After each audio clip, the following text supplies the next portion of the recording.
So we all know who was the reason that Adam and Eve fell. Gala, the apple, right? It was me. And also parties don't do that, right? Yeah. So your name is I guess it's a sin. no.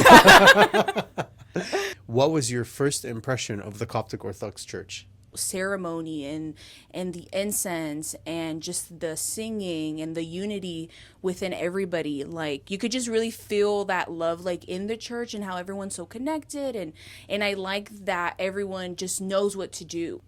What I like to call misjudged upbringing, where parents think that bringing them up in a certain way is what's going to be fruitful, but it just comes off as harsh or traumatizing or something like that, or negligent parenting, for example, or bullying. Like there's many things that you see the effects of on the kids today. What are some things from your perspective in schools that maybe you can bring to light to the parents that may not see a lot of the stuff that happens in schools? A lot of things that students struggle with is like making friends, or there's a lot of like social pressure to try things that maybe you've never tried before, and it's very open now.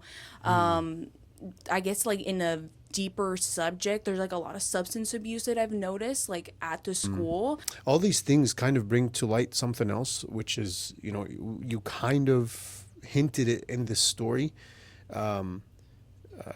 with this kid that came in all scared and everything. I'm sure that you see a lot of bullying cases and things like that in schools. Yes. And there's definitely, I can say there's a rise in bullying. We're seeing it even, unfortunately, within our church, like not just our church community, but in the church community in general. We're seeing it in any kind of gathering. We're seeing it in schools. We're seeing it in, I went to play soccer with the youth one time in just one of those, like public indoor places where we had like a team, and I went to play with them, and somebody bullied me. And I played with my cassock. Like I didn't take like my galabeya off or anything. I was with my galabeya and everything. And I was on the sideline. I was wearing my cross, and somebody made a comment. So I think there's like this attitude that I want to be this bad boy, like I just want to be, I just want to keep it real. Right. Yeah. And it's like, and again, it goes back to survival, and it goes back to, different aspects. So tell us a little bit about, if you have stories about bullying, or effective ways to deal with bullying, or things especially for our parents. Yeah. Like, to be informed, like how do we deal with if my child is being bullied? How do I advise him? Right? Is it really, from a spiritual perspective, we tell the kids, our attitude is not supposed to be if somebody hits you, if somebody slaps you, go and hit him over the head with, like go punch him in the face. We don't say that, right? Treating violence with violence never helps. And there's a difference between justice and vengeance, right? Yeah. And so definitely from a spiritual perspective, we advise, we always say like, yes, you definitely need to like take action, but it has to be a wise action, and it's an action that we make sure that our children are not hurt. Yes. So tell us a little bit from the school perspective, some of the things that you've dealt with as far as bullying. And, yeah. So there's a lot, if anything, I would say online bullying, right? Which is a very difficult thing because it's something that would be carried home with them. So sometimes, like, I feel like before the bullying would be like either in a specific location, but now with like social media, you could be bullied 24/7, right? I agree. And so I agree. The certain things that we've came across with like online bullying, the students would create pages on online, like they'll put the school's name and then a category, right? Like say the school and then ID badges, and they'll go around and take pictures of everyone's ID badge and make a comment and be like, oh, look at this person, or even like to the point of saying derogatory names and be like school name. It's always a school's name and then like a derogatory name describing the person. Describing that person. And so a lot of students will come in just distraught that, oh, this post got all these likes, that means a lot of people are thinking this about me, or this person that I have in fourth period commented on it, now I don't want to go to fourth period. So it's encouraging them to do it more and more. Yes. And so it's just like there's more of a rally online. And so for parents, I definitely would suggest monitoring these things and just kind of detect the behavior in your student or in your child, because you'll see a change in that, in their behavior. They'll feel Like more what? secluded. They'll kind of isolate themselves and won't want to do family activities. I've had parents that will tell me like, yeah, I'll tell them to come to the store with me, or I'll tell them let's go out to eat, and they just want to be in their room and just shut down, or they will have, Isolation? Would you say like isolation, basically? yes, and just have a lot of outbursts, or they'll say they won't be the same person. And so I think it just kind of comes back to them having those self-esteem issues and feeling like they need that validation from other people to understand who they are. It's like, oh, these people think this of me, this is who I am, that must be who I am. And so it's like a really tough situation for the students. And so we try to, we have this campaign. We have a group at the school called, it's our principal's advisory club.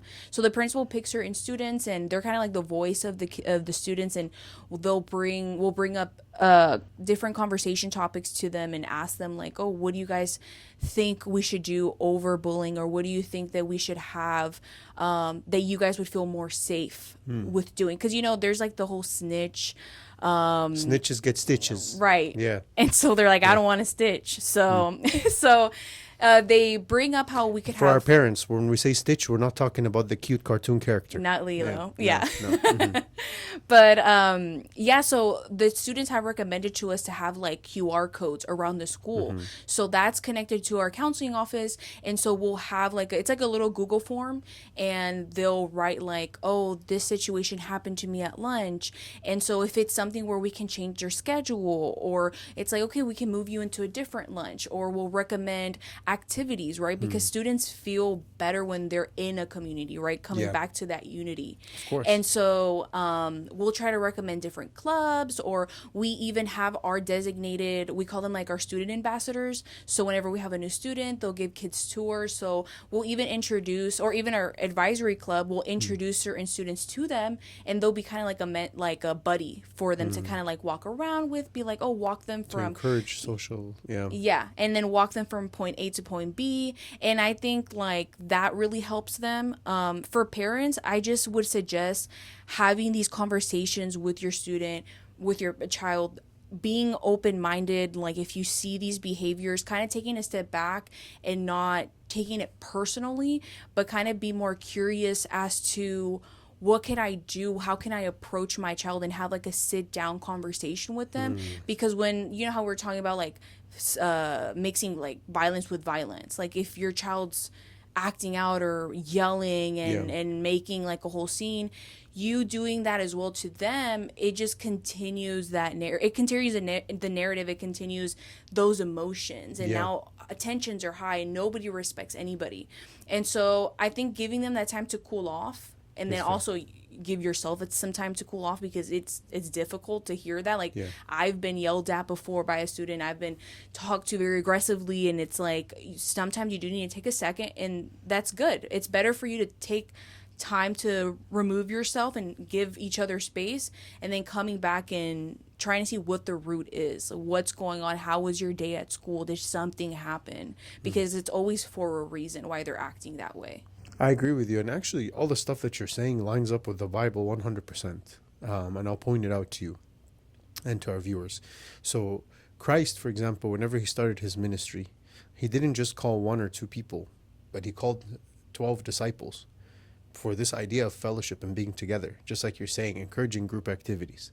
Also, Christ was very defensive when somebody, even in fair judgment, would call out if somebody was to bring out someone else and have any kind of spirit of provoking or anything, even if it's in the right place. For example, the sinful woman, the woman that was caught in the act.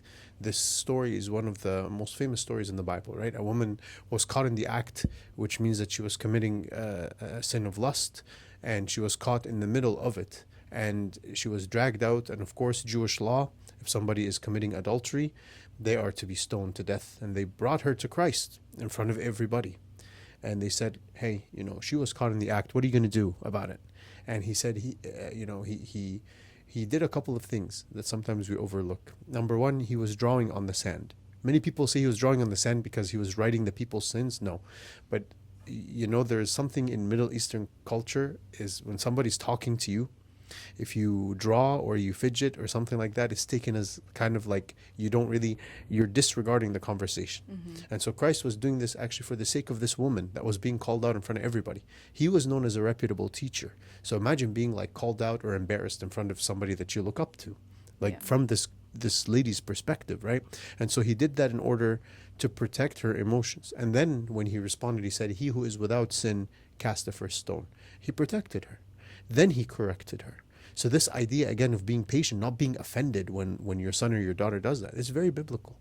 Yeah. And I think we really need to see, how the Bible lines up with all the stuff that we're talking about from a counseling or from a professional perspective. It's a very valid thing. Being patient with our children, as you're saying. Secondly, encouraging positive steps.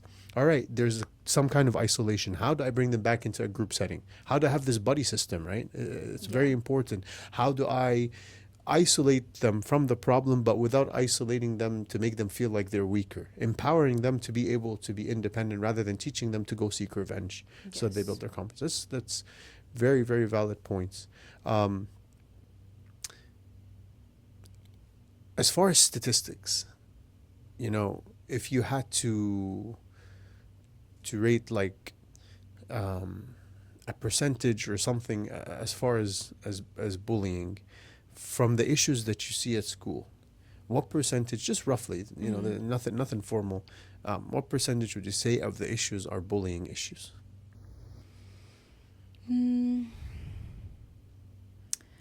I think... Just an estimated guess, like an educated guess.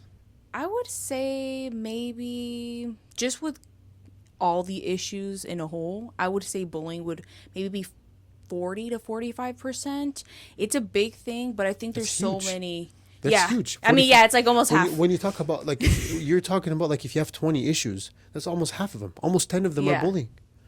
That's insane, actually, what you're saying. It's just like a lot of projection, like sometimes they'll receive backlash at home and they're not reaching the standards that maybe their parents are putting on them. And then they'll go to school and they'll see somebody that's maybe isn't also following those standards, and maybe they've followed it more than that person. And so they'll take that opportunity to lash out on them to make themselves feel better because that's what their parents did, right? So it's just kind of like a chain reaction. And so I think that students, it all kind of comes back to them. Whenever we're talking about the parents having, giving them grace and having that patience and just trying to understand why they're coming to these conclusions. So more understanding and less reacting. And so that will help them while they're in school to understand rather than just jump to the reaction. Yeah. Because, any feeling that anybody feels, it's always valid. And I always try to approach them in that way, even if they've done something so absurd or they've, disrespected the entire staff, right? And whenever you approach them with understanding first, it's like, I understand why you're feeling that way, because there's no wrong feeling. It's not wrong to feel angry, sad, happy. Like, all of these emotions are valid, and it's good to work through these feelings. And so I think whenever you attack a student with like a pushback or just like judgment, they're like, they don't understand me, or they're not seeing my point of view.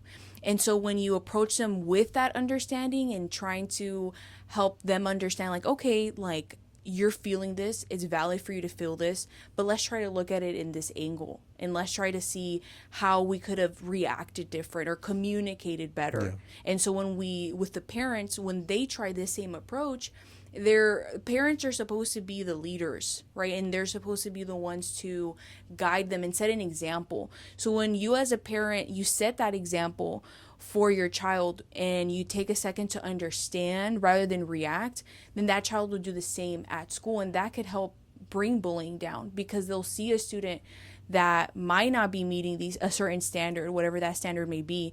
They'll look at it and be like, oh, I wonder if they had a bad day today, or I wonder if maybe they didn't do so good on a test. And it's more of, they'll take that understanding approach. That's super important. I think one of the most important things that you said there is the idea of not being just reactive, because it from even my experience, dealing with the kids in church, one of the things they fear the most is if I tell Abuna something, how is he gonna react? Right? Yeah. This idea. And if your child can trust that your reaction is wise, he or she will be very open with you. And so then they will reveal, you won't even have to like look for all the clues. They'll be open with you about, I'm being bullied at school or something is happening, right? I think these are all very, very valid points.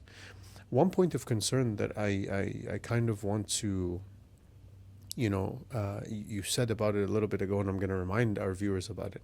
The idea of cyberbullying. It's not to be taken for granted, for sure. Yeah. It's something that we see everywhere, but the fact that it's so like specific now in schools and very like sophisticated is something that is scary. Yeah. And it's something to be kind of thought about.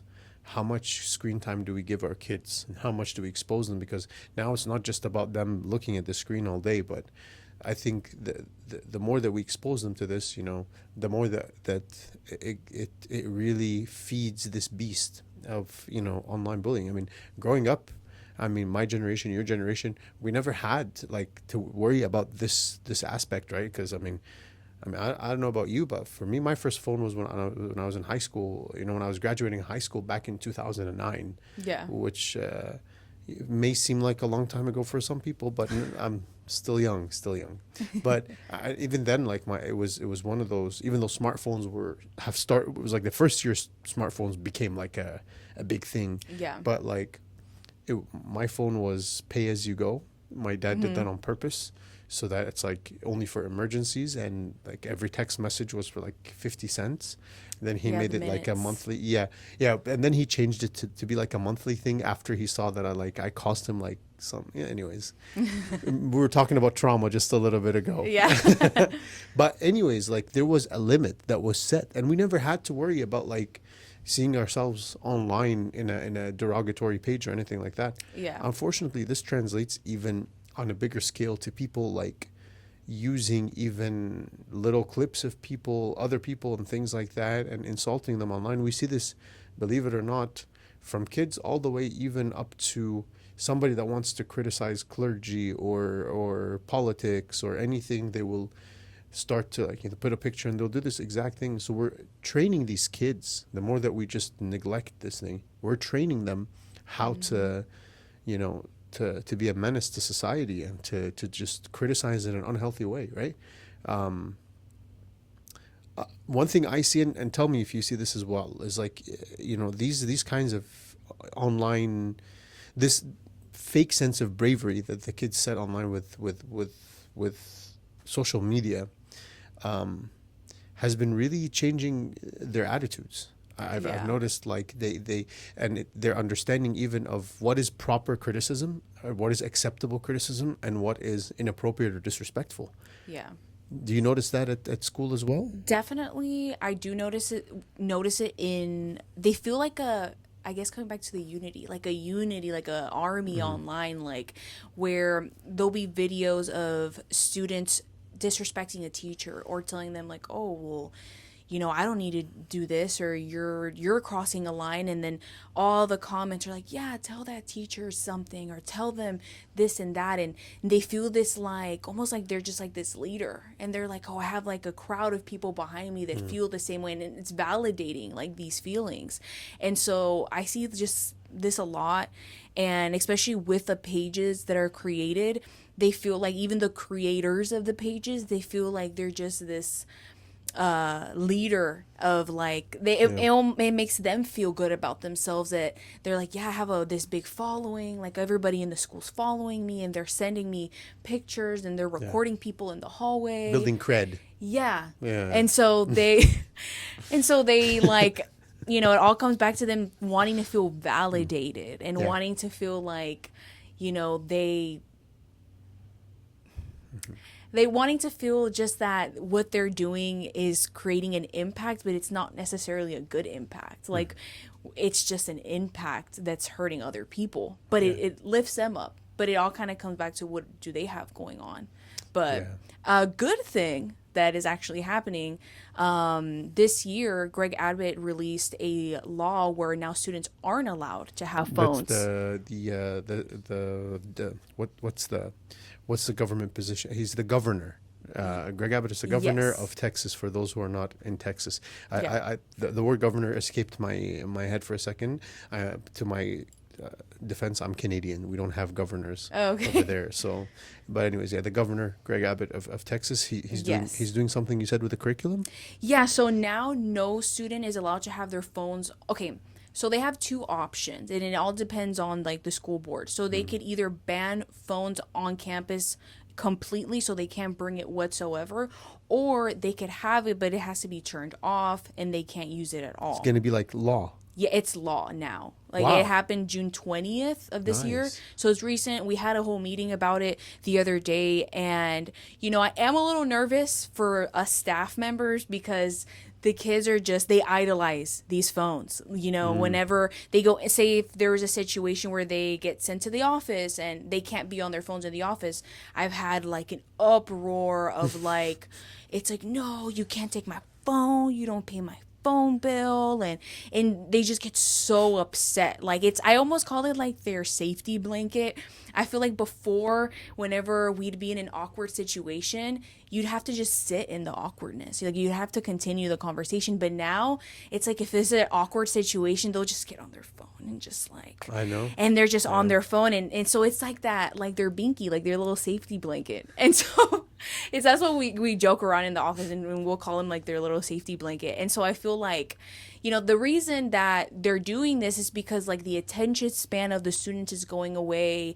And honestly, like with like ChatGPT and Google, like they don't even have to look in a book to find a piece of information. Like, if they're working on a worksheet, oh, like what happened with George Washington, they just go on Google and they'll find the answer. They don't really have to struggle anymore. And so and even with the spelling, like, whenever, like, say again, if they get sent to the office, we'll make them write a report in their perspective of what happened, right? Because we get the teachers and then we get the students, and I'll get these reports back, and I'm like, and it's not like it's words that they should know by now, like the difference between there, and there, and I'm reading this and I'm like, sweetie, can you sum up what you wrote? Because I'm trying to figure out what's being like written, and, you know, spell check on their phone. So sometimes you don't even have to spell the word right. Don't get me started on the text messages that we get sometimes. Like, yeah. Funny story. One time, I remember, like, whenever the youth will text or anything like that, it's sometimes like I'm more connected when it comes to like the vernacular, to the language, right? Of the youth, the Gen Z, and all the Gen with the letters, you know? Yeah. I try, like, I have a notepad with all the different words that they use. I've been keeping this list for almost 4 years now. Oh, nice. But sometimes, yeah, like the text messages now, it's like a whole different language. I remember one time, like, Abuna and I were trying to like decipher a message that was sent. Wow. We sat there for like 15 minutes and he was like, you know, and it's like, you know, like a word like because is like C-U-Z, cuz. Yeah, you're like, are you talking about like, their cousin? Or? Yeah, it's like we'll be sitting there, everyone's like, cuz, what does this even mean? Right? Or like, thank you, right, is like T-Y. Oh, yeah. It's like, Thai, who's Thai? Is this like Thai Shorty? Like, Yeah. like all these different abbreviations, right? I call it like the TikTok language. Yeah. So it's just like now Social the media. verbiage is just like crash out, Yeah, you know? It's crazy. It's crazy. Yeah. And it takes like, yeah, like. You have to really explain it. I know. Yeah, I remember my first time being called bro as a priest was like It's really like we're family. like Did you bro do like 23 and I me? just if I called my like growing up if I called my Buna bro, oh my goodness, like Disrespect. yeah, Yeah. that would have been like that would End have been game. the end of it. That would have been the end of it, I think. Yeah. But it's something that we notice more and more, this language and the lack of ability to spell, the lack of ability, even Form a sentence. writing skills. Yeah. Writing skills are just gone down the toilet. Thus those reports. Oh, it's terrible. And like you notice it even, God forbid, like, online video games and the language that's on there. And, I Yeah. always, by the way, I always advise the kids, if you play online games, you keep the chats and things like that private. And thank God our parents are very aware here with this. Like Yeah. they'll either have their kids like talk on a private app together so they don't have to be in like the toxic lobbies or anything like this, Yeah. or they'll, there's settings now to turn on like parental mode, or to turn off like public microphone or something like this, Yeah. which It's is crazy. very I've important. heard the language. Yeah, it's very it's vulgar. very, yeah, and that's another thing, like the how common now like curse words are. Yeah. It's something that like What happened it's to the around swear us. jars? Yeah, You I know, know, the parents could be I getting know. rich with the swear jars. Yeah. I know somebody that at some point, like, is a friend of mine who he had a problem with language, and so his father of confession told him, have like a curse jar.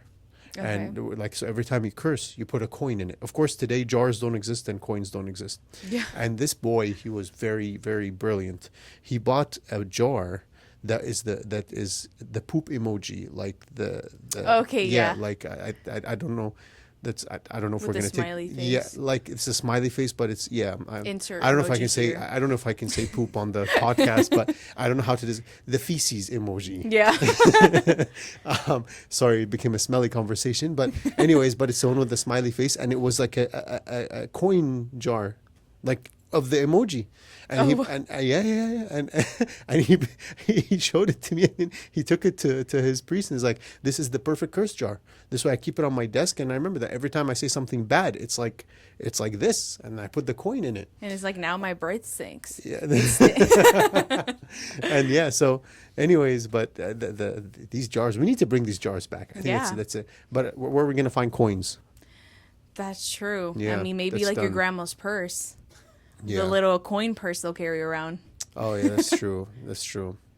Yeah, they collect all kinds of stuff Yeah. like that. Yeah, but all these little exercises and all these little things to get the to get the kids to be accountable. I, for example, in confession, will tell the kids, if they struggle with anything that's like this, that's a habit, to write it down every Yeah. time that it happens, so they count. By the end of the month, this is how many times that I've cursed, this is how many times I've lied. Because when you have the data in front of you, it's just like counting your calories. You're able Yeah, to, journaling. that's how you, yeah, exactly. Mm-hmm. And I think that's very important. If you don't do that, it's, Yeah, that's like a big thing that I encourage as well. Like at my office, I have these little mini journals. And so whenever I meet a new student, I'll always give them one. And so like if they're expressing to me that they've just been feeling very sad lately, and I'll tell them, every time that emotion comes up, you can write it down and just reflect upon the week of seeing like, oh, this is how I was feeling. And then, even writing down like, what did you do to overcome that feeling? What are some, did the journaling help? And then they'll come back and just share those things with me. Because sometimes we'll just be going in a cycle, and then we'll forget these things. But when you, like you said, you're looking at them and you're bringing back that emotion and you start to understand it, it really helps. Because whenever you're just like in your head, it's just like 1,000 thoughts, right? But when you have it in paper and you can recollect like, oh, that's how I was feeling, and you're like, oh, like, how can I move past that? yeah. And you'll even see the pattern in the writing where it'll slowly progress because they're just seeing it. I think like I'm a big for me, I'm a visual learner, so it helps me a lot too whenever I'll sit down and like write it. Even if you don't even have a journal in it yet, because everyone has their phones, you can put it on your phone app or even like download an app for notes. Yeah. I think that helps a lot of people out in True. those situations. Very true. the last question that I have for you is, you know, to kind of tie in your professional background and your experience in the Coptic Church. How has the Coptic Church or the Orthodox faith helped you in tying in all of these concepts you're talking about and it kind of reflecting on your day-to-day career? Like, what things do you see in the church that are very helpful in or assists you in helping these kids out or helping you understand the things that happen around you? So I think that, you know how I was talking about having those mentors and having someone check up on you and care about how your day-to-day life is going. I think, like with the relationship that we've grown, you being my abuna of baptism, Father or of confession. father of Yeah. confession. I really do appreciate when you reach out to us, or whenever you guys are concerned if we didn't come a certain day, and or to like when big events happen and you guys come and bless those events.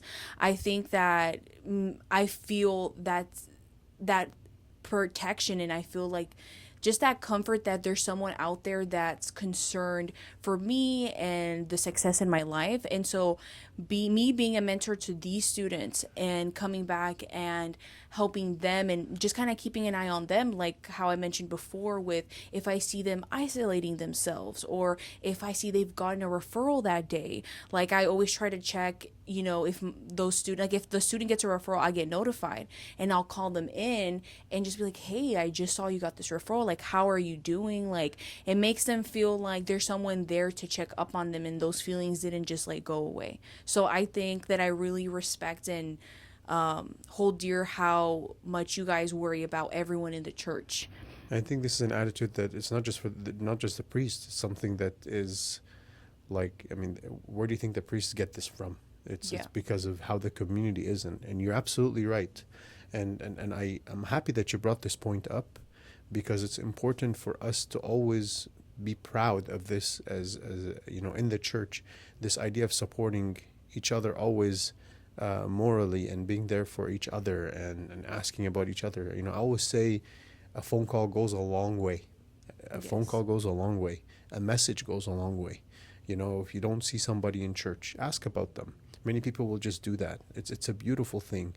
And I think this pastoral care, this connected network, this is how Christ designed the church. And it's something that is not just about us being one person here and going out there no. The church teaches us how to live our life in general without a double standard. So I appreciate that you're saying that. And I think if one thing I want our viewers to take from this episode, definitely this idea of how important this spirit of visitation, as we call it, is in our day-to-day life. I want to thank you so much for your time. This was a very, very fun conversation, and I think I personally learned a lot, and you opened my eyes to many things that I didn't recognize the magnitude of. I hope that our viewers at home also pay attention to some of the things we spoke about, whether it's the cyberbullying, whether it's the idea of, just because you see somebody who is acting out in a certain way, don't be quick to judge and Label say this, them. to label. Remember that our kids go through sensitive ages. And during these times, if we are not careful on how we deal with them, then they are going to misidentify themselves. They are going to not understand what they want to do. They are going to make wrong decisions in their life. Also, there's many dangers around us, but the more that we build ourselves spiritually, socially, mentally, psychologically, is critical for the upbringing of our children. Don't forget to like, share, and subscribe to Sabers of Light. And if you'd like to contribute to our service, you can use the Zelle link shown on the screen below. Thank you so much for tuning in. Thank you, Gala. Thank you for God bless having you. me. This is we're definitely going to have you on other episodes and other segments. Okay, awesome. I'm Comment down below if you'll want me to come back. Thank you, Gala. Thank you, everybody. God bless you. Thank you.